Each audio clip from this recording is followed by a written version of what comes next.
Nous remercions infiniment Marie-Laure Bernadac d'avoir réalisé ces invitations dans le cadre de notre colloque. Marie-Laure Bernadac est conservatrice honoraire du patrimoine. Elle a été conservatrice au cabinet d'art graphique du Musée national d'art moderne et conservatrice au musée Picasso. Elle a été également directrice adjointe du CAPC et chargée de l'art contemporain au musée du Louvre. Elle a également été commissaire de nombreuses expositions, je ne pourrais pas toutes les citer, et avec des projets à venir. Elle est spécialiste de Louise Bourgeois. Nous avons entendu un certain nombre de références à son travail au cours de cette journée.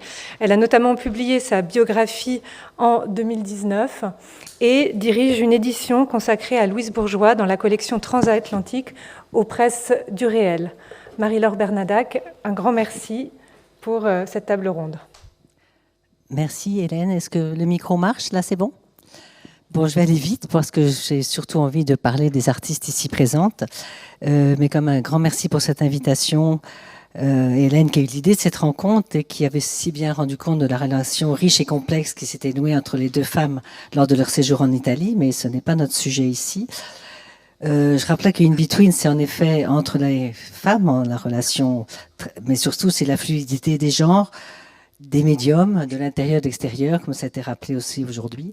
Et ce qui unit peut-être le plus ces deux femmes, c'est cette phrase de Louise Bourgeois, la sculpture et le corps, mon corps et la sculpture. Je pense que toutes deux, on peut avoir ce même credo sur le corps et la sculpture.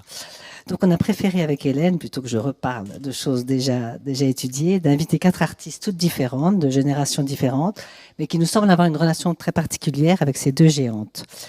Donc je vais vous les présenter vite. On va commencer avec Anne Rochette, qui n'est malheureusement pas présente, mais qui est à Venise, pour sans doute de très très bonnes raisons. Ensuite, nous aurons Agnès Turnauer, Rachel Labastille et Jagna Sciurta. Voilà. Donc Anne Rochette, je la présente rapidement, une artiste franco-américaine, pourrait-on dire, donc comme Louise Bourgeois, car vous avez séjourné à New York de 84 à 90, enseignant dans diverses écoles d'art et de design. Vous êtes sculptrice, dessinatrice, critique.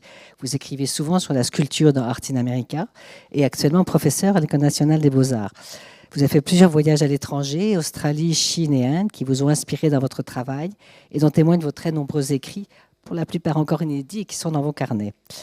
Donc Anne Rochette est une sculptrice au sens où elle modèle, elle coule, elle façonne, elle découpe, elle cuit, donnant ainsi, grâce à diverses techniques hybrides, céramique, plâtre, mastic, forme à ses désirs dans des œuvres organiques et sensuelles, axées sur l'exploration du corps féminin, mais aussi sur le végétal. Avant de voir avec vous ces œuvres, qu'on va peut-être mettre maintenant... alors, je crois que c'est moi qui fais ça. Est-ce que j'y arrive ? Donc, bon, alors le temps que les œuvres arrivent, je voulais vous citer pour vous parler de votre première rencontre avec Louise Bourgeois, puisqu'on a évoqué ce livre transatlantique à paraître. Voilà. Non, ça c'est Rachel Labastille. Bon, alors, c'est à moi de revenir. Pardon. Turner, ben oui, je... Ben non. Ben si, c'est... La voilà. Voilà. Anne Rochette. Excusez-moi. Donc, je voulais citer dans ce livre que Hélène a évoqué rapidement. Vous écrivez « En hiver 82, donc, je me suis cognée pour la première fois à la sculpture de Louise Bourgeois, lors de la rétrospective organisée par le MoMA à New York, ville où je vivais depuis 1 an. J'allais avoir 26 ans et Bourgeois 71. Sur le coup, je n'ai pas vraiment réalisé que je venais de rencontrer la femelle alpha de ma meute d'artistes femmes. Bon, j'ai beaucoup aimé cette expression, même si elle est un peu galvaudée en ce moment. Mais je voulais que vous nous parliez de votre relation particulière avec l'œuvre de Louise Bourgeois, puisqu'on retrouve dans vos œuvres sculptées le même intérêt pour la diversité des matériaux et surtout pour l'ambivalence féminin-masculin. Bonjour, vous m'entendez correctement? Oui. Tout va bien? Oui, je vous entends. C'est bon. D'accord. Bon, d'abord, je voulais remercier Marie-Laure de son invitation, ainsi que les organisatrices et organisateurs du colloque, et vous présenter mes excuses pour cette présence en absence. C'est moi qui me suis emmêlé les pinceaux dans les dates, donc je suis totalement coupable là-dessus. Voilà, une fois que c'est dit, je suis contente d'être avec vous, même si c'est de loin. Et pour revenir à la question de Marie-Laure, c'est vrai que Louise Bourgeois a joué un rôle très important dans mes mes premières années de sculptrice autonome, on va dire, puisque j'ai quitté la France après avoir terminé des études aux Beaux-Arts de Paris. Entre-temps, j'ai passé presque un an en Afrique noire, puis après je suis partie à New York avec une bourse, et j'ai découvert la sculpture américaine, bien sûr, que je connaissais un peu, mais relativement peu. Et puis, j'ai découvert Louise Bourgeois, que je n'avais jamais vue à Paris. J'aurais pu la voir, mais je ne l'ai pas vue. Donc, c'est vrai que cette grande expo au MoMA, ça a été un choc. Et j'ai trouvé chez elle ce que je cherchais, je pense, dès le départ, sans forcément le savoir, ce qui était une relation à la figuration qui soit libérée du mimétisme, même si parfois on peut effectivement reconnaître ce qui est représenté. Il me semble que ce qui est très fort chez Louise, c'est cette recherche d'une présence sculpturale qui peut faire image, mais qui peut aussi se libérer de l'image. Et bon, on s'est retrouvés aussi dans le sens où on est toutes les deux des tactiles. Et je ne peux pas concevoir la sculpture sans ce rapport aux mains et à ce qui se passe entre mes mains. Et il me semble que c'est une chose qui était très forte chez elle, comme chez Alina d'ailleurs, que j'ai découvert beaucoup plus tard. Est-ce qu'on peut parler de vos œuvres? Là, on va passer les œuvres que vous nous avez choisies. Mm-hmm.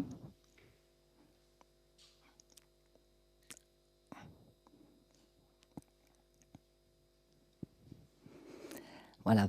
Donc, vous avez parlé, ce n'est pas d'influence, c'est peut-être d'affinité plutôt qu'on peut parler. Vous retrouvez ce rapport à la matière, bien sûr, à la façon, surtout aussi les matériaux, hein, puisqu'il y a le plâtre, il y a la céramique. Mais je vous laisse présenter un petit peu ces différentes œuvres que vous avez vous-même choisies pour qu'on voit un petit peu mieux votre thème. Marie-Laure, je veux bien, mais moi, sur mon ordi, je ne me vois que moi. Alors ça, c'est... Non, normalement, tu dois voir... c'est moi qui dois te citer les images. Alors, la première image était les îles Rouges de 2011 et les Jeux de main. J'en mets plusieurs. Ensuite, parce que je pense que je vais les faire défiler pour que les auditeurs voient un petit peu. C'est assez mal, je vois mal. L'autre, souvenir. Là, j'arrive pas à lire, je suis désolée. Mais enfin, je pense que c'est une œuvre en plâtre et pigment. Pli, voilà, le pli. Voilà, là aussi, bien sûr, on retrouve des ambivalences féminin-masculin, des formes phalliques, puisque c'est toi qui l'as déjà choisi. Ensuite, je déroule tout, hein, je déroule tout, mais j'arrive pas à lire malgré mes lunettes. En grain émaillé, la potiche. Voilà, donc on a des céramiques, cette œuvre pli qui me paraît très importante, hein, les formes de seins, les formes enlacées, et ces formes à la fois végétales, féminines et masculines, donc qui sont toujours dans cette ambivalence organique qu'on retrouve souvent dans ton travail.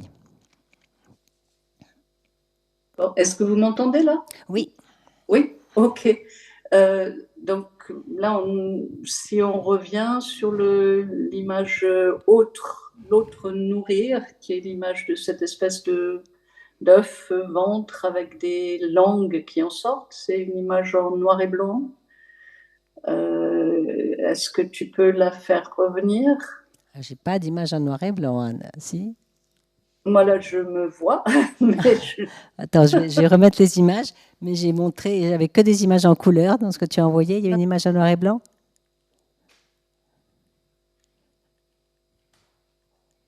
J'ai pas d'image en noir et blanc. J'ai que les céramiques, Oui, c'est dommage que tu vois pas tes œuvres, c'est quand même très embêtant. Je pensais que tu les voyais. Tu parles celle-là? Non, là. Ah, attends, oui, ça y est. Remettez-moi les images, excusez-nous. Tu as raison que la vidéo, c'est quand même pas terrible, le zoom. Ah, voilà, la voilà. L'autre, de 92, c'est ça dont tu parles? Ah ben là, on t'entend plus. Si. Ce sont les 2 pièces les plus anciennes que je t'ai envoyées. Vous m'entendez? Ben oui. Est-ce que vous m'entendez? Oui, on t'entend. Ouais, ok.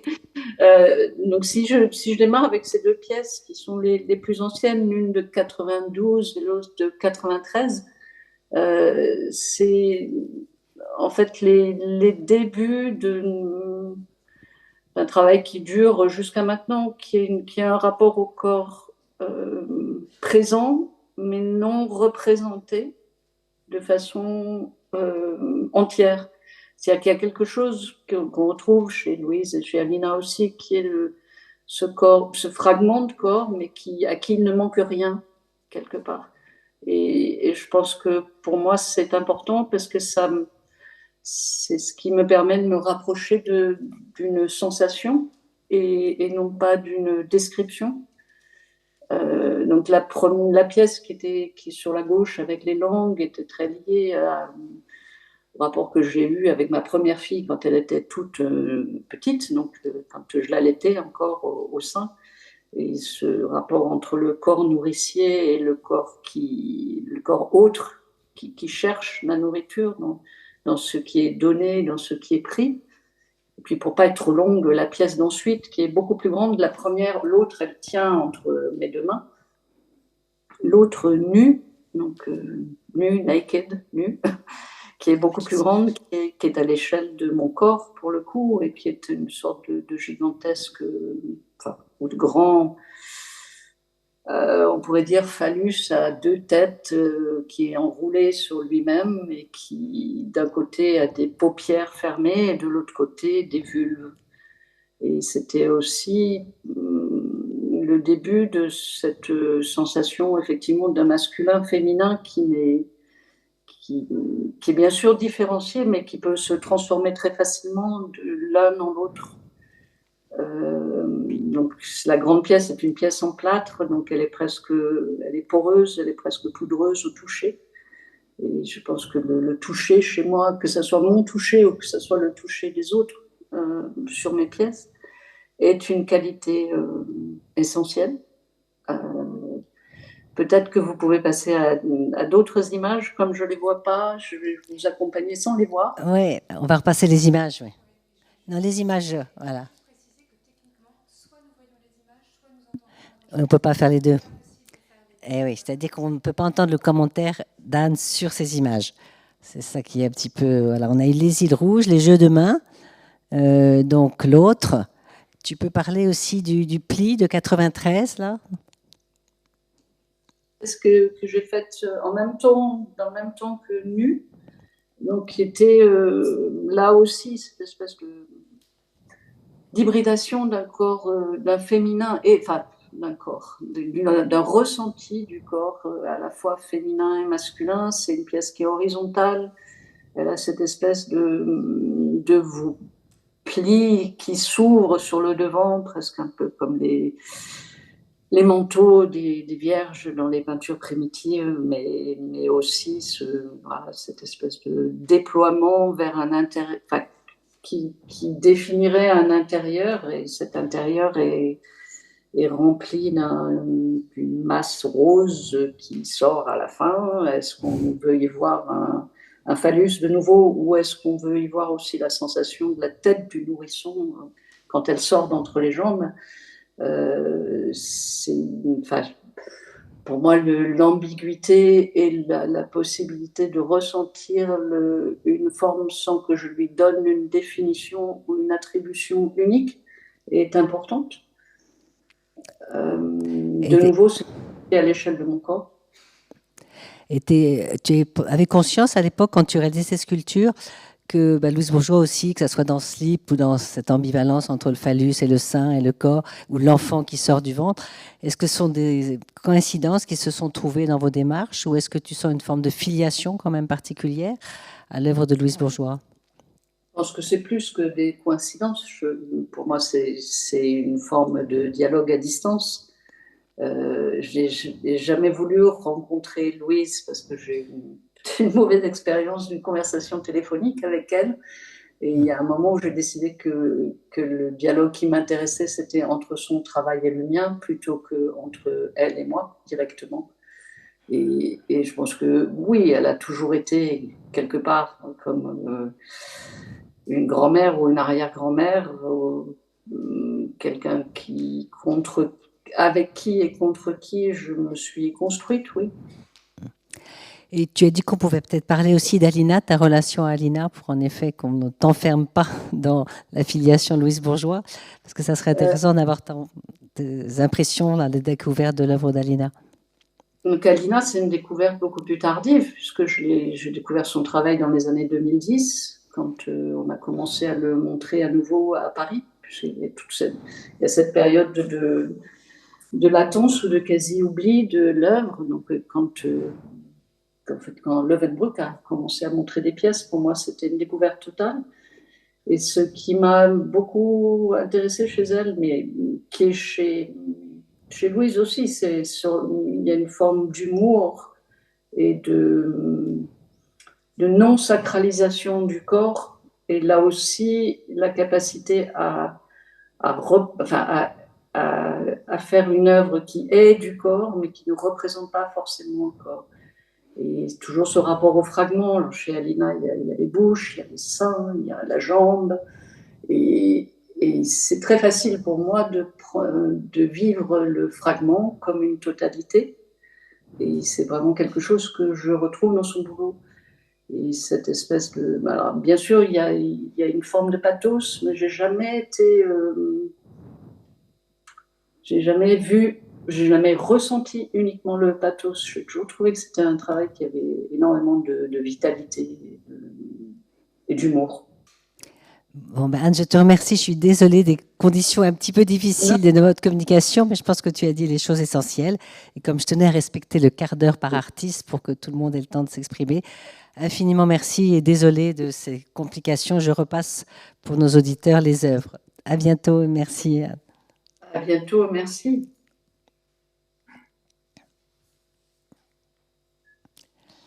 Alors, Agnès Turnauer, je vous ai choisi non seulement parce que j'admire votre démarche, mais parce qu'apparemment votre pratique artistique singulière n'a rien à voir formellement, comme on l'a vu avec celle d'Anne Rochette, avec l'œuvre de Louise Bourgeois. Je rappelle aussi que finalement, les 4 artistes qu'on a choisis avec Hélène sont pour tout moi in between, hein, entre 2 pays, entre 2 médiums, peinture-sculpture, peinture-écriture, entre des forces contraires, des oppositions, entre 2 pays aussi pour Yagna comme Alina, mais avec toutes des pratiques différentes. Donc je trouvais ça intéressant d'inviter une peintre ou peintresse, une peintre. Alors, vous êtes peintre, mais aussi sculptrice, comme l'attestent les nombreuses versions de vos matrices, qui sont des moules de lettres de l'alphabet. Votre peinture est très souvent liée au langage. Elle aborde des questions de double, de cadrage et fait souvent référence à l'histoire de l'art.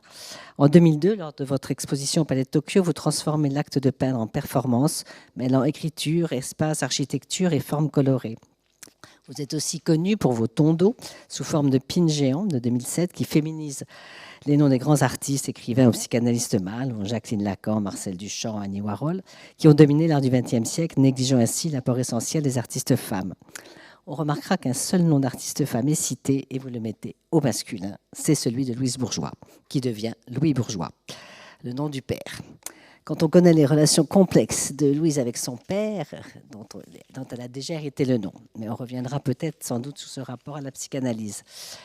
En mon plongeant de vos écrits et interviews, parus récemment donc, aux éditions des Beaux-Arts, j'ai retrouvé finalement plusieurs allusions à Louise Bourgeois. Vous remarquez qu'elle se fiche de la réussite, que ce qui l'intéresse, c'est de faire un itinéraire singulier pour qu'on puisse voir la force de son travail.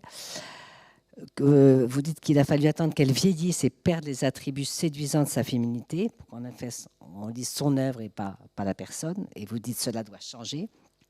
Vous admirez, lorsque vous découvrez l'exposition de la Maison de Balzac, tous les textes qu'elle écrit sur tissu et gravure.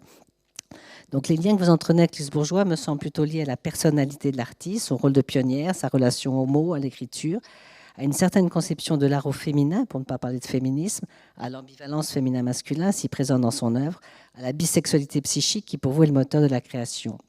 Donc je vais vous demander de présenter peut-être succinctement des œuvres significatives de votre démarche et ensuite de nous parler un peu de votre relation avec ces 2 artistes, aussi bien Louise que Alina, dont vous admirez également l'œuvre. Vous dites d'ailleurs au propos d'Alina que vous parlez d'art viril. Alors, Allô, ça marche? Non, je réponds à une question. On nous demandait à Sylvie Blocher et à moi, est-ce que c'est un art viril? Et je disais que pour moi, l'art viril, c'est un art qui affronte sa vulnérabilité. C'est-à-dire que c'est pas un art qui est dans la domination et la puissance. Donc, avant de commenter mes œuvres, c'est ça que j'aimerais dire surtout, c'est que j'ai pas du tout un rapport de mêmeté avec le travail de Louise Bourgeois. Effectivement, je suis autodidacte, on a ça en commun, c'est-à-dire que j'ai vraiment jamais appris ni à peindre ni à faire. Voilà, Elle n'est pas autodidacte. elle dit qu'elle est autodidacte en peinture.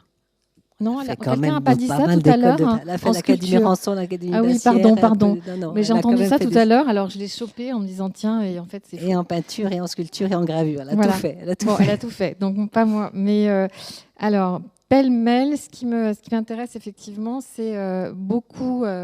donc moi, en tant qu'autodidacte et ayant fait une psychanalyse jeune, j'ai tout de suite été passionnée par cette question de la bisexualité psychique de Mélanie Klein, parce que je ne m'intéressais pas tellement à Freud et au fait qu'il fallait vraiment désarimer le féminin de femme et le masculin de homme. Et pour parler de ces deux artistes, mais surtout de Louise, qui a vraiment une polymorphie, une pluralité de formes, je trouve que le féminin est dans le et plutôt que dans le ou, ce qui est aussi un rapport à la puissance, au pouvoir et à la domination. Et ce qui m'a intéressée chez ces deux artistes, c'est la puissance versus le pouvoir. Parce que moi, quand j'ai commencé à regarder un peu les artistes en France, j'arrivais après Sport Surface et j'ai bien connu Simon Antaille qui me disait, alors moi, il y a Pollock et le bâton, Matisse et le ciseau, Pollock et le bâton et moi et le pliage. Et je me disais, bon, alors... et comme pour moi, dès enfant, la création, c'était une conversation absolument ininterrompue avec la représentation, ce qui excluait complètement la binarité, enfin l'opposition, figuration, abstraction, etc. La voie était autre, ce qui fait que quand j'ai découvert l'œuvre de Louise Bourgeois, soudain, il y avait une planète avec un vocabulaire complètement singulier, avec une polymorphie, parce que je trouve que ce qui est différent entre Louise et Alina, c'est que chez Louise, il n'y a pas que de l'organique et du mou, il y a du rigide, il y a de la géométrie. Ouais, et ça, c'est très important pour moi. Comme chez Weiss, il y a des choses très conceptuelles, très froides, et tout d'un coup, des choses très organiques, très... Voilà. J'ai vu aussi, bien sûr, l'exposition. Donc, j'en parle de l'expo des chewing-gums, enfin, l'expo où il y avait ces photos qui m'ont complètement sidérée de Alina, donc des sculptures, photosculptures, puisque dans mon rapport au langage, il y a cette question effectivement des mots qui sont là en continu comme une source vive, puisque j'écris beaucoup. C'est ça que j'ai vraiment en lien avec Louise. Et tout d'un coup, que ce mâchouillement qui me fait penser à Beckett et à ces cailloux qu'on roule dans la bouche, ou à Christophe Tarkos, qui est un poète que j'ai bien connu, qui parle de la pâte mot. Enfin, il y a vraiment quelque chose pour moi qui est de toute cette étendue du langage qui va d'un support, d'une source, jusqu'à des statements qui, chez Louise, viennent prendre des formes très frontales. Voilà. Donc après, il faut que je me tourne pour dire quelque chose. Images Oui, parce que sinon tu es obligé de te tourner. Est-ce qu'on peut voir les images ou c'est difficile sur notre écran? On peut les voir devant ou pas? Sinon, c'est pas grave. Sinon, on est obligé de se tourner, ma pauvre Agnès, je suis désolée.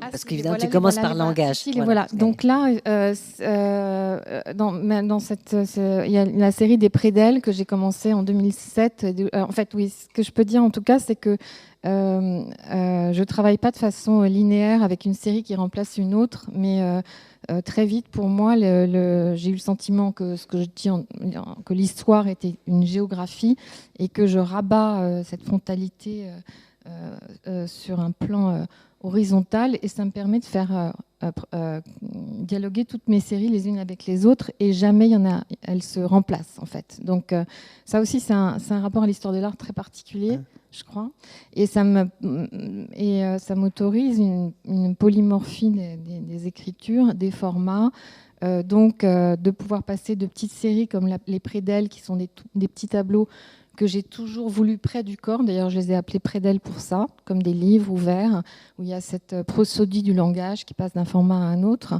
et parfois des très grands tableaux. On voit là Romano Palca, qui fait partie de tout ce travail sur les noms, qui est qui est bien évidemment, d'ailleurs, quand j'ai retrouvé ce que j'avais rapporté de la première expo de Louise que j'avais vue. Que vous avez vu en 85 à la Galerie voilà, Le Long. Oui. qui m'avait scotché. Eh bien, là, elle est la seule. Elle arrive à la fin d'une litanie d'artistes. Donc c'est vrai que à ma génération, c'était très prégnant et il y avait voilà. Donc il y a Olympia à droite qui est un tableau qui interroge toutes les façons de dire femme dans la langue française, tissé avec cette figure très importante de Manet. Et là, deux façons de traiter le langage et l'écriture. Donc le tableau du fond s'appelle l'annoncé et c'est presque des pages de notation avec des structures de scotch et des emplacements de couleurs. Et puis Time et While qui sont deux près d'elle, d'époques différentes. Voilà. Donc étant autodidacte, je travaille aussi. J'ai inventé à chaque fois ma façon de travailler, mais avec une constante maintenant sur les années parce que les séries sont très définies. On va peut-être aborder les fameuses matrices. Les fameuses matrices. Comment vous êtes passé? C'est par le biais du langage que vous êtes passé dans la peinture, l'espace de dimension aux 3 dimensions? Voilà, parce que c'est l'écriture qui fait le lien. C'est tout à fait, oui, absolument. C'est la peinture qui fait le lien et qui devient sculpture, puisqu'il y avait ce langage dans les tableaux qui soit griffonné, articulé, travaillé avec de la typographie. Et un jour, je me suis demandé comment proposer cette expérience de plasticité du langage et de parcourabilité de la peinture en 3 dimensions. Donc, j'ai commencé par faire des lettres en volume qui ne me parlaient pas du tout. Et puis, petit à petit, j'ai moulé le moule et j'ai commencé cette longue déambulation qui va autant en amont qu'en aval dans ces moules de moules et qui propose l'espace du langage comme une déambulation et ouverte à la subjectivité de chacun et au corps. Parce que le corps, pour moi, est très important, même si je suis une artiste conceptuelle. Le corps, il est là tout le temps parce que la peinture et l'art, c'est fait de gestes. Et moi, en plus, avec une pratique qui a commencé... au sol, hein, souvent, vous travaillez au sol. Vous engagez tout votre corps dans le geste pictural aussi. Oui. Ouais. Et donc, les sculptures sont souvent des réceptacles pour s'asseoir. Le corps des autres. Parce que qui dit langage dit évidemment l'autre. L'adresse, l'écoute, la place de l'autre, la complémentarité. Donc oui, elles sont vraiment complètes que quand le corps de l'autre vient signer. Le corps vient signer. D'ailleurs, vous les appelez matrices, hein, donc c'est des matrices, mais en même temps, c'est des moulages de lettres qui sont absentes. Donc elles sont en creux parce que c'est le contraire d'une définition qui ferme. C'est toujours ce rapport à l'autorité, à la domination. J'ai beaucoup travaillé sur le concept de filio que j'ai féminisé. J'ai pas mis d'image là, mais j'ai transformé donc le bien fait, mal fait, pas fait en le féminisant, qui interrogeait les canons esthétiques de la peinture, de l'art, le corps féminin. Voilà. Donc il y a toujours chez moi la notion d'ouverture à l'autre, à la lecture et de dialogue. Oui. Et vous diriez, alors on en a encore d'autres petites lettres, là, d'autres matrices. Oui. Mais ça, c'est la version sol de ce travail, de ce grand work in progress. Et qui, là, s'appréhende plus par le regard que par le corps, parce que l'échelle n'est pas une échelle assise. Mais j'ai développé aussi les matrices à l'exposition du LAM. Donc on a vu le LAM. À l'échelle de l'architecture. Donc tout d'un coup, cette espèce d'élément de langage devient très grand et voilà. Et ce que je voulais dire aussi, mais on va passer peut-être à la dernière image, parce que, vous les avez faites en verre. Il y a encore aussi. deux. Ah oui, vous les avez faites en verre aussi, les matrices. Je les ai faites en verre. Ouais, pour que la couleur, justement. Changement de matériaux tout le temps et en couleur. Et en couleur, parce que c'est quand même vraiment lié à la peinture. Donc je voulais aussi qu'il y ait la couleur qui puisse venir dedans. Alors on passe à l'origine du monde. Voilà. Donc ça, j'ai greffé dans toutes ces séries, j'ai greffé cette grille sur ce champ de l'histoire de l'art très européano-américano-centré. J'en suis tout à fait consciente, mais c'est l'histoire qu'on m'a apprise, que j'avais apprise dans les livres. Comme tout le monde. Voilà, et qui était très partielle, bien sûr. Et j'ai fait une espèce de mise en abîme de ce ventre féminin avec ces artistes femmes. Et voilà. sur cette interrogation du corps comme modèle et qu'est-ce qu'on devient, comment on est autre chose qu'un modèle et comment. Ce que je voulais dire, je fais un tout petit aparté par rapport à Louise et l'exposition que je suis allée voir pour écrire le texte sur Jenny Holzer et elle. Et moi, ce que je trouve fort aussi chez Louise, c'est de voir. Je ressens que quand elle fait ces accouchements, c'est pas seulement son corps maternant. Moi, je ressens on est mis au monde aussi par soi-même, par ce qu'on fait. C'est une naissance. Voilà. Et ce que je trouve très beau chez Louise, c'est cette amplitude entre les toutes petites choses, très vulnérables, toutes petites, et puis cette puissance complètement inouïe qu'elle déploie. Les grandes araignées, par exemple, voilà. elle passe de tout petit. Mais savoir être l'enfant de son propre travail, je trouve que c'est aussi un ressenti. Comme si elle accouchait d'elle-même. Oui, ou que l'œuvre, moi j'ai souvent cette impression que je travaille avec des grands formats à l'atelier, que je suis contre quelque chose qui est en train de mettre au monde, que chaque nouvelle vision nous transforme, et qu'il y a ça aussi. Voilà.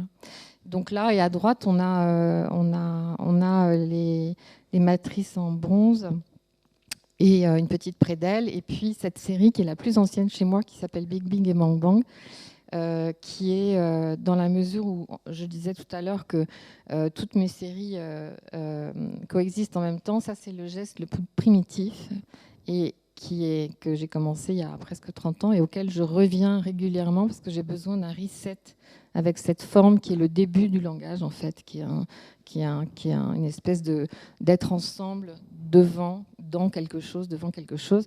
Donc ça, c'est une série que je fais en petit et en grand et que je travaille toujours, à laquelle je reviens toujours. Et ça s'appelle Big Bang parce qu'en création, début du monde. Alors, en fait, ça s'appelait sans titre, mais il y a un moment où je me suis dit que c'était tellement le début de mon travail, c'était une sorte de Big Bang, c'est-à-dire quand j'ai vu cette forme arriver à l'atelier, j'ai eu le sentiment d'entrer d'être sur un seuil. Donc, à un moment donné, je l'ai rebaptisé comme des personnages. Et on parlait des jambes et des pieds. Est-ce que c'est deux formes qui appartiennent au même corps ou est-ce que c'est deux corps différents?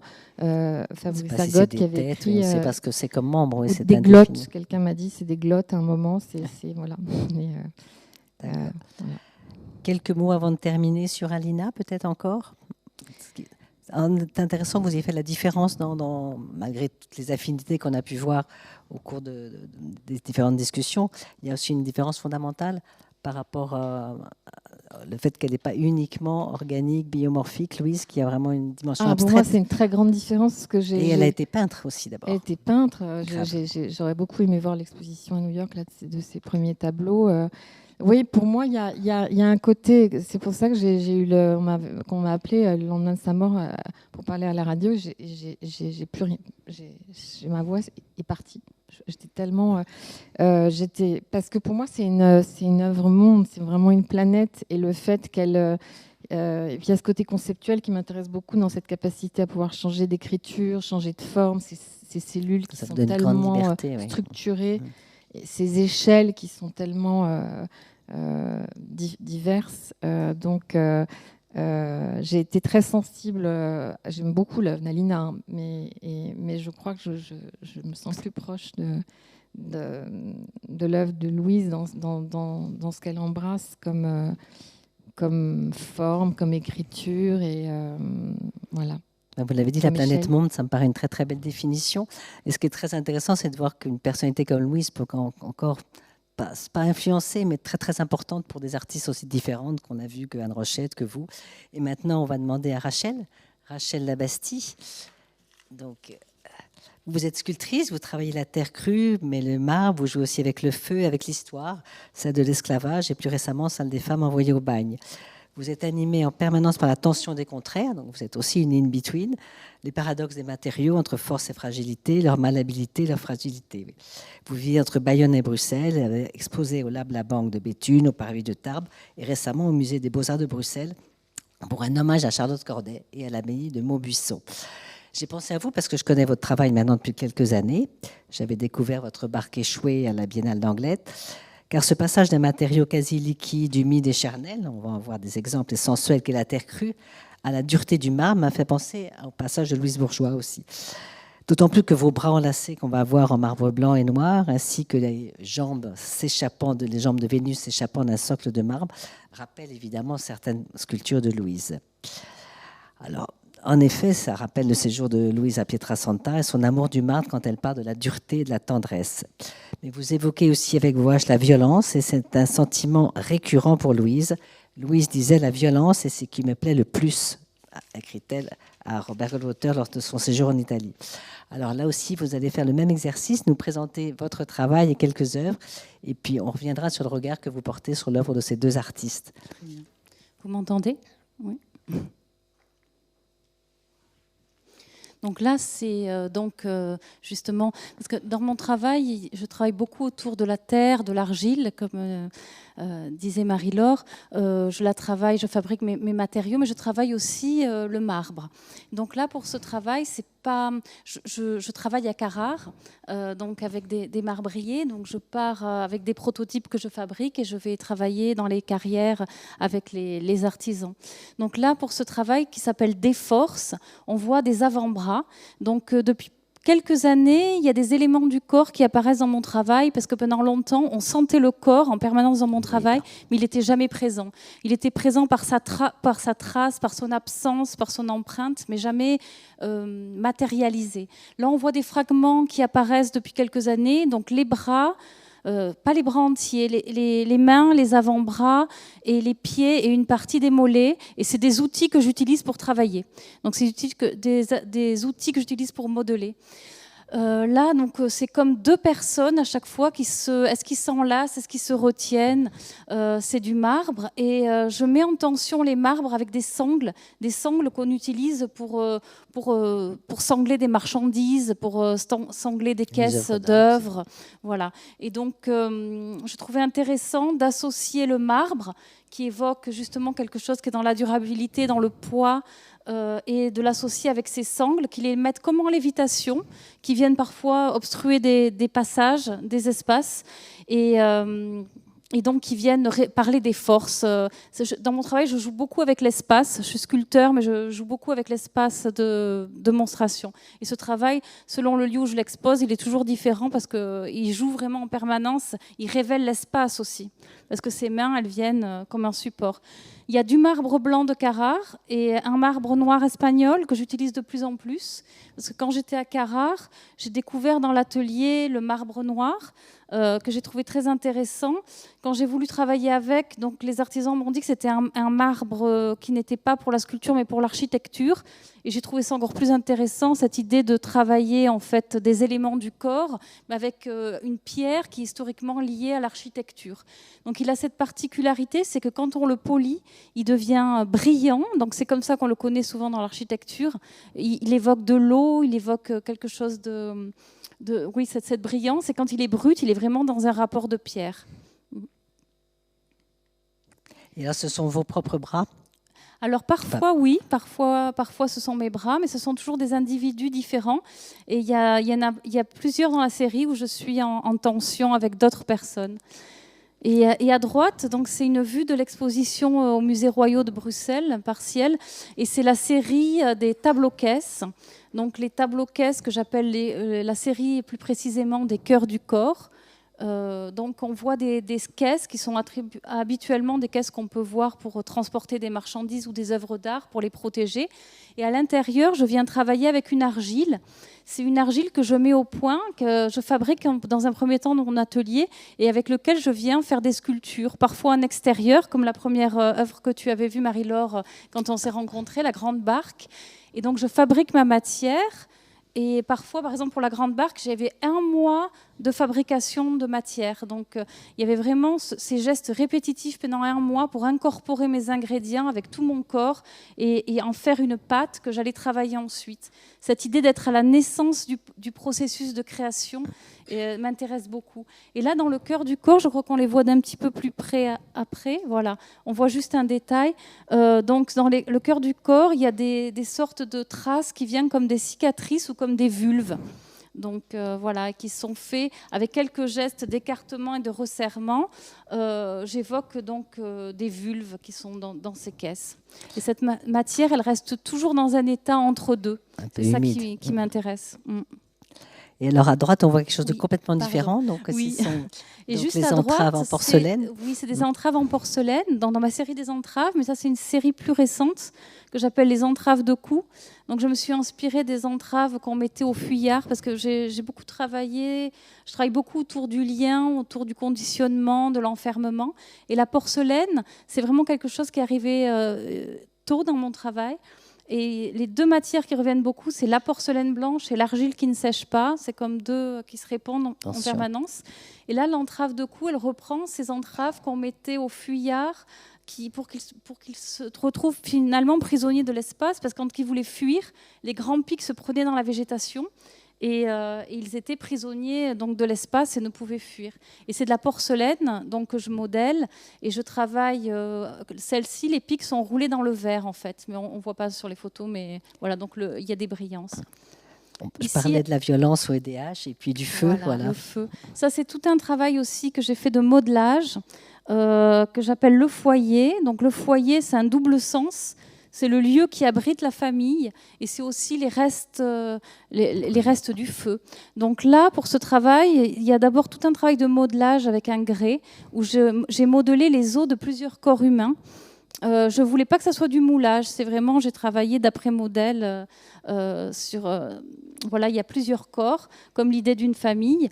Et la base du foyer, c'est la même argile, sauf que je l'ai cuit vite à basse température. Parce que comme cette œuvre, c'est une vanité qui parle du temps, pour moi, c'était important que ça soit la même matière. Mais ce qui diffère entre les deux, finalement, c'est la température et le temps. Parce que toute la matière est la même et se transforme. Ça, c'est des questions qui reviennent beaucoup aussi dans mon travail, ce rapport à la transformation de la matière. Et le squelette, on a l'habitude de le voir assemblé. Et moi, je voulais que là, il vienne reconstruire sculpturalement une autre forme. Donc, le cercle du feu, c'est là où les premiers humains se sont rassemblés pour se nourrir, mais pour se réchauffer. C'est le lieu de la transmission, parce que je travaille beaucoup sur le langage aussi. Donc c'est le lieu où on échange les histoires, souvent dans les cultures nomades, parce que j'ai un lien fort aussi aux cultures nomades de par ma grand-mère qui était yéniche. Et qui m'a raconté un jour, le jour où les gitans ont perdu le feu, ils ont perdu leur âme. Et j'ai mis des années à comprendre ce qu'elle voulait dire. Et il y a tout ce rapport au langage, finalement. Le feu, c'est le lieu du rassemblement, c'est le lieu où on nous raconte notre histoire. Et notre histoire, elle est là pour nous construire.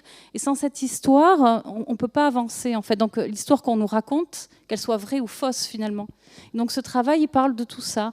Et toute la base, donc c'est la même matière. Et tu veux des haches. Donc les haches, c'est de la céramique. Donc c'est un travail aussi, comme tu dis, par la forme qui évoque une forme de violence, parce que la hache, c'est un outil de sculpteur aussi, mais c'est aussi une arme de la folie. C'est l'arme qu'on peut prendre sous le coup de l'impulsion et de la folie. Et donc la forme, elle m'intéressait. Et ça, je suis venue le travailler donc avec une argile qui vient de Belgique. Qui a beaucoup de manganèse, parce que je travaille beaucoup, je m'intéresse beaucoup aux matériaux. Parfois, je fabrique mes matières, mais aussi j'essaye vraiment de jouer avec les qualités des matériaux. Et cette argile qui a beaucoup de manganèse, elle a une caractéristique, c'est que quand on la cuit, dans le confinement du four, elle se tord. Et ça me plaisait beaucoup. Donc, habituellement, je suis plus une modeleuse. Mais là, pour ce travail, j'ai travaillé par moulage avec les haches. Et ensuite, c'est vraiment le confinement dans le four qui crée ces espèces de virgules, comme si elles étaient dans le mouvement, dans le geste. Donc, et toujours, c'est une œuvre qui joue avec l'espace. Parce que selon où je la présente, elle vient là comme pour révéler l'espace. Parce elle est comme... C'est une illusion, parce que c'est comme un tableau finalement, c'est accroché comme un tableau, mais il y a vraiment cette illusion comme si elles étaient plantées dans le mur, et donc il y a une tension qui se met, et ça parle du lieu dans lequel on se trouve aussi, de l'espace, il y a un va-et-vient. Et c'est les bâtons, on va peut-être passer surtout à des autres, parce que les bâtons, il faut raconter toute une histoire au Pays Basque, c'est un peu long, au foyer. Si on a le temps, on en discutera après, oui. Mais je voudrais que vous parliez un peu de les entraves, c'est un travail ancien. Donc je revisite en permanence, ce qui est important pour moi. Donc c'est des entraves d'esclaves que je modèle. Donc j'ai fait d'abord tout un travail de recherche autour d'entraves de pays et d'époques différentes.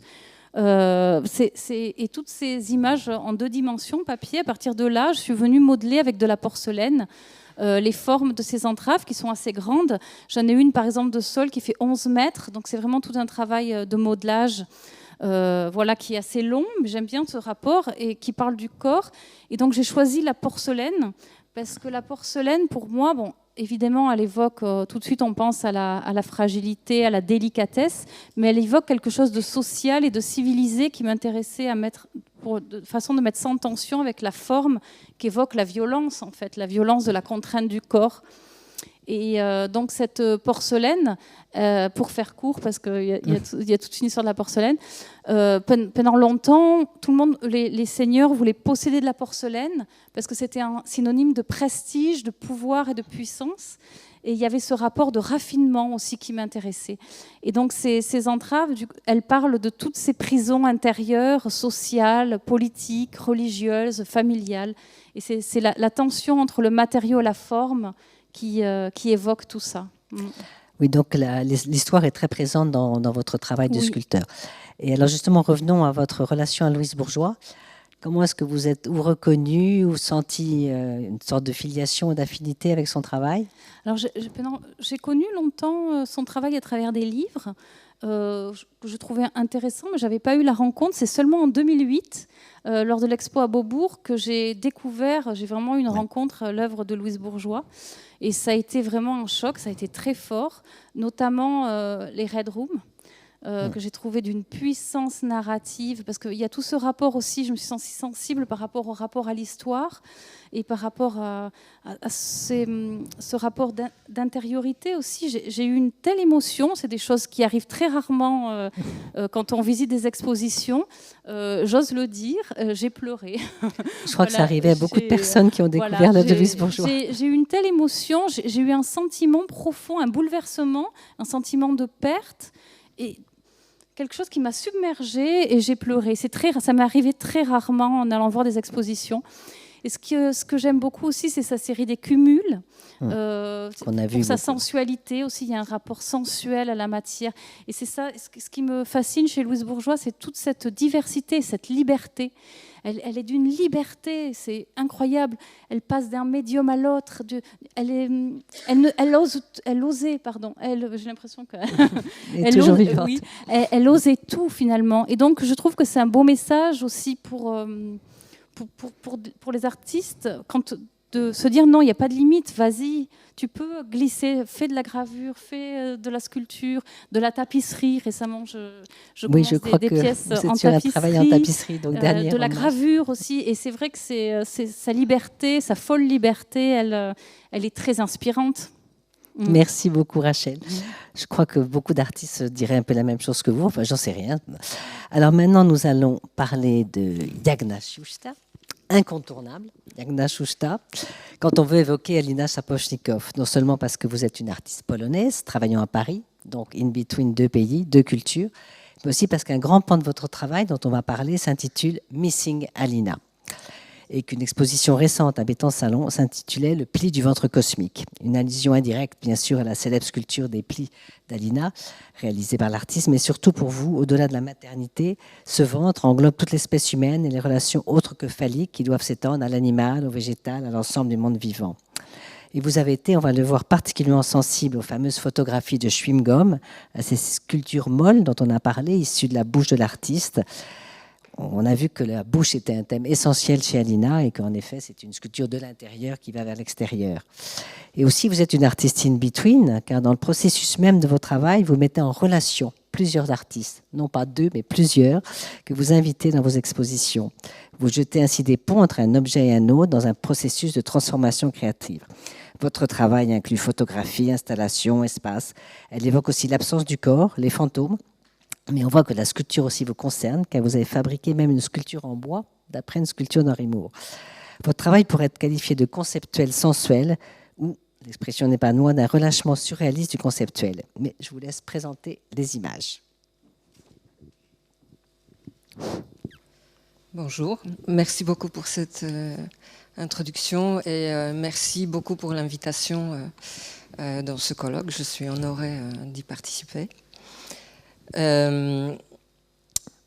Je voudrais d'abord dire que oui, je suis polonaise, j'ai grandi en Pologne et j'ai étudié en Pologne. Et quand j'étais étudiante à l'Académie des Beaux-Arts de Poznań, donc au début de mes études, j'ai vu l'exposition d'Alina Szapocznikow, curatée par Anda Rothenberg à Zachęta. Et donc, c'était la première fois que je rencontrais cette œuvre en vrai. Et c'était... en fait, l'œuvre d'Alina Szapocznikow a été toujours présente quelque part dans ma constellation par cette rencontre assez jeune, parce que c'était une période où je découvrais vraiment l'art, parce que j'arrivais aux Beaux-Arts un peu de manière... Peut-être mettre un micro plus haut. Pas préparé quelque part. Bref, des années plus tard, pendant quelques années, au début des années 2000, j'ai eu une pratique assez classique, on peut dire, c'est-à-dire je produisais des œuvres autonomes que je signais de mon nom, on va dire, parfois pérennes, parfois éphémères.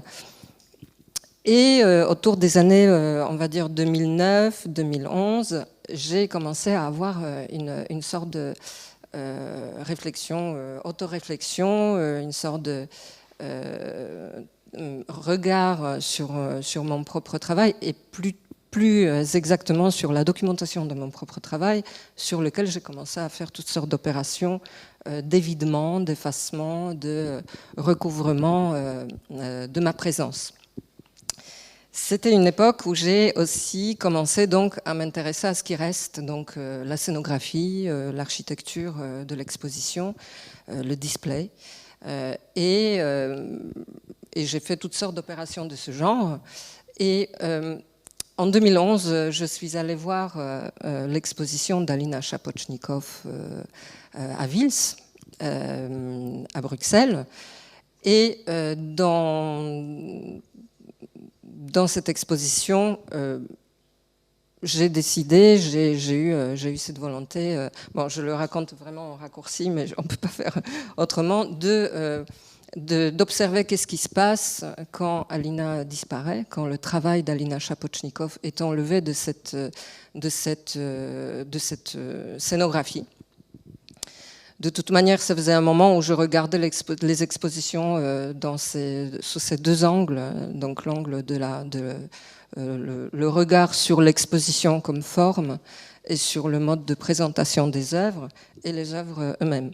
Donc en 2012, j'ai eu la possibilité de faire la série de photographies de la scénographie d'exposition Alina Szapocznikow Sculpture Undone à Vils. Donc c'était une expo où on a pu voir un corpus d'œuvres très large dans un espace très aéré, ouvert, sur 3 étages. Et tout cet espace, on va dire, après le démontage des œuvres d'Alina, a servi à cette série de photographies que j'ai appelée Missing Alina. On peut peut-être passer à la suivante. Passer à la suivante. Donc, à gauche, c'est toujours une image de cette série photographique. C'était un début aussi d'un travail sur la photographie d'exposition comme forme à part entière, très codée, et qui est entre la photographie d'œuvre et d'architecture. Ici, ce qu'on peut voir, c'est que après cette série de prises de vue, les photographies de la série Missing Alina ont servi de matière de différentes façons, de matière, de support, de matière purement visuelle, picturale, qui est apparue dans d'autres expositions, et donc ces images ont eu toutes sortes de vies qui ont proliféré dans mes différentes expositions. Ici, ce qu'on peut voir, c'est juste une petite sélection. Donc, par exemple, une photo de la série Missing Alina Wils, qui a été utilisée dans une exposition dont on voit que le fragment de documentation. Et puis ensuite, un fragment de cette documentation redevient une pièce photographique à part entière. Donc c'est une mise en abîme un peu. Ah pardon, j'étais trop vite. Ensuite, j'ai photographié également la scénographie de la même exposition, Alina Shapochnikov Sculpture Undone au MoMA, à New York, et où j'ai pu observer différentes manières de traitement, de traitement spatial, on peut dire, par exemple, une sorte de géopolitique de l'exposition, où on pouvait voir voilà, comment le travail d'Alina Shapochnikov a été montré en Europe, comment il a été montré à New York, où c'était au 3e étage, derrière des salles de photographie, le même nombre corpus d'œuvres qui a été assez compressé dans un espace et qui, en même temps, a été présenté, développé, où la scénographie a été développée de manière très douce, lumière tamisée, accueillante. Donc il y avait deux formes. Il y avait vraiment deux approches différentes, scénographiques et spatiales, architecturales de son travail. Et à droite, ce qu'on peut voir, c'est une autre encore. C'est un autre travail qui a pu découler de ce début de recherche de ces deux séries photographiques, Missing Alina Wils et MoMA, où en fait, à Complot, donc un lieu à Bruxelles, qui se trouvait à l'époque presque en face de Wils, un été, j'avais une exposition où j'ai déployé, au sens propre et figuré, des simèses fabriquées à partir de ces séries photographiques, donc cousues en tissu et peintes. Et donc, le titre de cette installation était également emprunté à l'œuvre d'Alina Shapochnikov, donc Grande Plage. C'était en 2013. La Grande Plage, bien sûr. Oui. Et donc vous passiez de la simèse dure à une toile très très fluide et très très molle. Alors on va aborder peut-être aussi maintenant les fameux chewing-gums. Oui. Juste un petit arrêt sur la slide de gauche, oui. Très rapidement. En fait, depuis, après ce travail sur la scénographie de Alina Shapochnikov Sculpture Undone, j'ai réalisé d'autres prises de vue dans différents lieux d'art. Et en fait, ce travail continue. Il est vraiment marginal dans ma pratique, mais il fait partie vraiment d'exploration de la photographie d'exposition. Donc, ce qu'on voit ici, c'est les scénographies après les expositions de Lucio Fontana, rétrospective au musée d'art moderne de Paris, des stands de la FIAC, Artist Space, l'exposition Frozen Lakes, d'après Pictures à New York, donc en 2013. Alors c'est peut-être moi, avant d'aborder les chewing-gums, qui trouve très intéressant que vous êtes finalement, grâce à votre travail, la seule à parler de rapport à l'architecture. Alors qu'on sait que Louise Bourgeois a un rapport à l'architecture très important, non seulement dans les femmes maisons, mais dans la géométrie, dans l'abstraction, dans les grandes cellules, bien sûr, qui sont toutes des formes d'architecture, et même dans le fait, j'y pense tout d'un coup en voyant exemple qu'elle a acheté des maisons vides. À un moment, elle a acheté beaucoup de maisons vides, donc aussi quand même une façon un peu de mettre des fantômes dans un espace vide. Donc, et le fait que l'absence d'Alina soit une structure de votre travail, je trouve particulièrement intéressant. On en reviendra après. Mais donc les chewing-gums. Oui, donc les chewing-gums. Donc, on fait un grand bond parce que c'était en 2021, il n'y a pas longtemps. Peut-être un petit passage par l'information qu'en fait, depuis une dizaine d'années, donc quand j'ai commencé par une forme de retrait de moi-même du display d'exposition à travers ce travail sur mes photographies. Je suis passée par une sorte de déconstruction personnelle du socle et de l'espace de monstration. Et puis, donc, j'ai créé une forme de vide. Et ce vide, à un moment donné, a commencé à être disponible.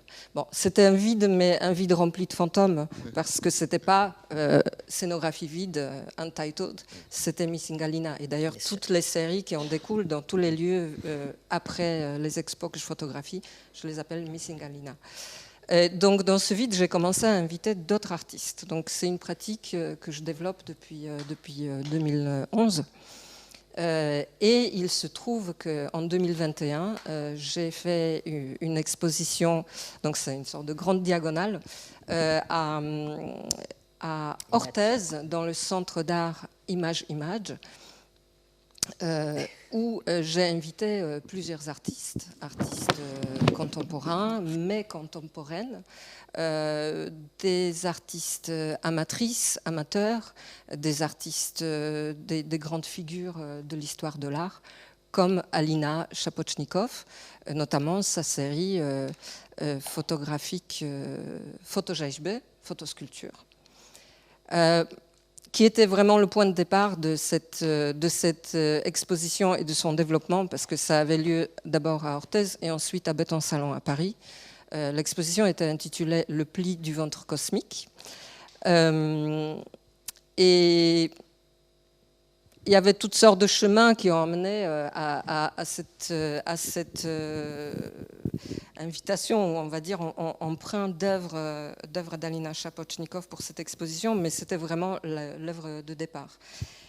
À vrai dire, il y avait vraiment le nom du centre d'art qui m'a fait glisser littéralement sur cette œuvre d'Alina, parce que Image, c'est le nom du centre d'art historiquement consacré à la photographie, Image en français, Image en occitan.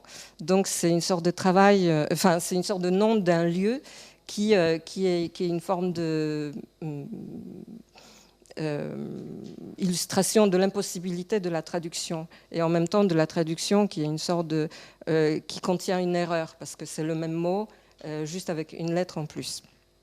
Donc cette histoire de traduction, de glissement, photographie, et c'est aussi quelque chose que j'aime dans ma pratique, c'est le déplacement entre les choses. Donc ce que vous avez appelé in between, donc c'est le déplacement donc dans le travail de photosculpture d'Alina Shapochnikoff. C'est un travail qui est à la fois extrêmement conceptuel. C'est la pensée d'Alina qui fait que le chewing-gum devient sculpture à travers la photographie. Donc il y a plein de glissements, de médiums là-dedans. Mais bon, cette pensée, elle est activée par la mastication, par ce chewing-gum dans la bouche d'Alina Shapochnikoff, entre son palais, sa bouche, sa langue, ses dents, qui laisse les traces sur cet objet complètement de quotidien ou pop.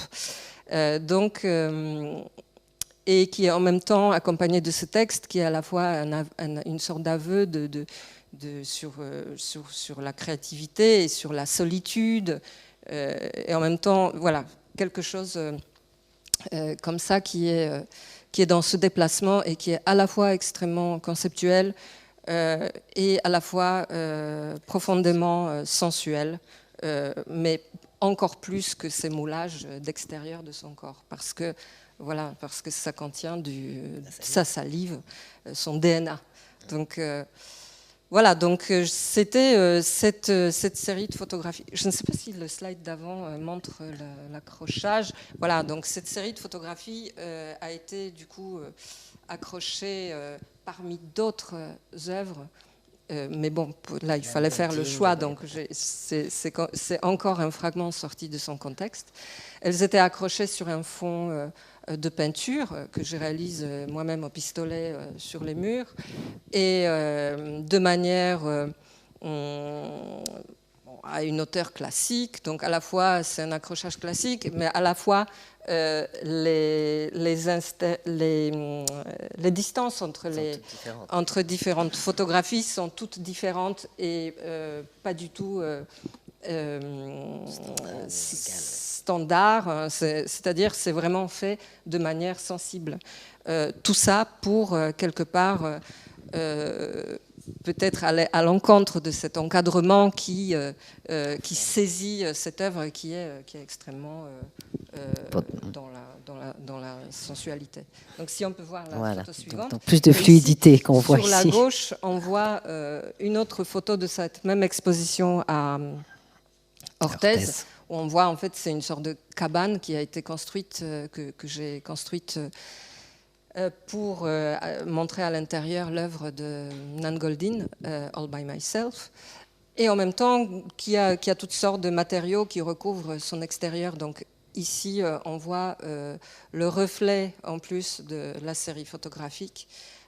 On voit aussi notre propre reflet. Bon, pour la photo, c'est fait très propre, mais normalement, ça bouge, on se reflète dedans, ça déforme encore et ça ramollit le display quelque part. Et puis à droite, c'est les mêmes œuvres telles qu'elles étaient accrochées dans le pli du ventre cosmique à Béton Salon. Ouais. Merci infiniment, Yagna, de ce parcours extrêmement impressionnant. Peut-être, vous, la question inverse, 3 mots sur Louise Bourgeois avant que je fasse une petite conclusion. Bon, Louise Bourgeois, évidemment, c'est une figure géante, incontournable, qui est aussi pour moi une sorte de, je sais pas, on est toujours dans une époque compliquée pour les femmes. De surcroît, enfin les femmes artistes, je veux dire, de surcroît aussi en termes d'âge, en fait, de qu'est-ce qui se passe après un certain âge. Donc pour moi, Louise Bourgeois est une sorte de figure, une colonne qui aussi est une forme de subversion dans le monde de l'art. Voilà.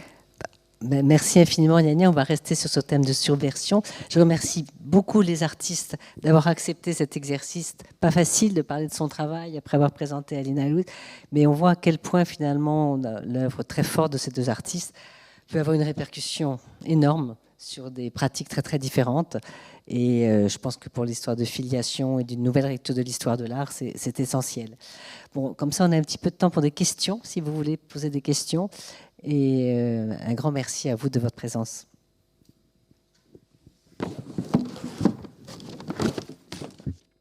qu'une des artistes a tout d'un coup envie de rebondir sur un sujet qu'on a abordé, parce que c'est vrai qu'on a abordé beaucoup de sujets, entre les in-between, les fantômes, l'architecture. Ou alors, s'il n'y a pas de questions, Hélène, est-ce que tu as une belle conclusion? Ah si, alors moi j'ai peut-être une conclusion totalement personnelle. Est-ce que c'est permis? Bon, ça va peut-être faire bizarre, mais bon, comme j'ai le temps, c'est parce qu'en fait, j'ai fait un rêve avant de venir ici. J'ai fait un rêve. La nuit, je ne dormais pas tellement parce qu'avant les colloques, en fait, on ne dort pas très bien. Donc, la salle de conférence dans laquelle j'entrais était une vaste chambre gris clair, lumineuse, très sobre, avec au centre un immense lit blanc couvert de multiples petits coussins pour vous asseoir, chers auditeurs et auditrices, plus 2 petits lits sur les côtés. Et au fond, il y avait une estrade en bois avec des chaises pour les intervenants. Et sur les bas-côtés, il y avait plein d'enfants en bas âge, ceux des artistes, des organisatrices et que sais-je encore. Ce rêve donc qui associait l'espace intime, le lit, lieu de la naissance, de l'amour, de la mort, mais aussi de la maladie, ainsi que l'évocation de l'enfance, me paraissait autant de thèmes récurrents chez nos 2 artistes.